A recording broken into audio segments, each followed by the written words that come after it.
2000களின் போது கேப்டன் நடிகர் சங்கத்தின் தலைவராக இருந்தார்.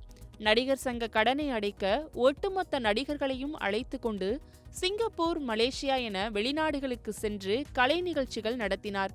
அப்படி மலேசியாவில் நிகழ்ச்சிகளை முடித்துவிட்டு சிங்கப்பூருக்கு சென்றோம். இதில் சூப்பர் ஸ்டாரின் உடைமைகள் வைத்திருந்த சூட்கேஸ் எங்கேயோ மிஸ் ஆகிவிட்டது. அதில் அவர் 4 சட்டைகள், 4 வேட்டிகள் ஆகியவற்றை வைத்திருந்தார். சூப்பர் ஸ்டாரின் ஆடைகள் இருந்த சூட்கேஸ் காணாமல் போனது தெரிந்ததும் சரத்குமார் தன்னிடம் இருந்த கோட் ஷூட்டை சூப்பர் ஸ்டாருக்கு கொடுக்க முன்வந்தார்.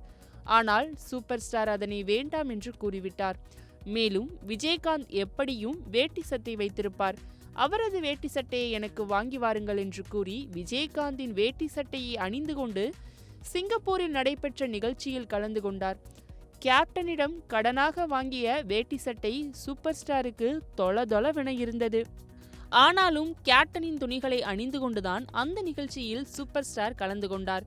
தயாரிப்பாளரும் கேப்டனிடம் நல்ல நட்பில் இருந்தவருமான டி. சிவா பழைய பேட்டி ஒன்றில் கூறியது பலரையும் கவனத்தை ஈர்த்துள்ளது.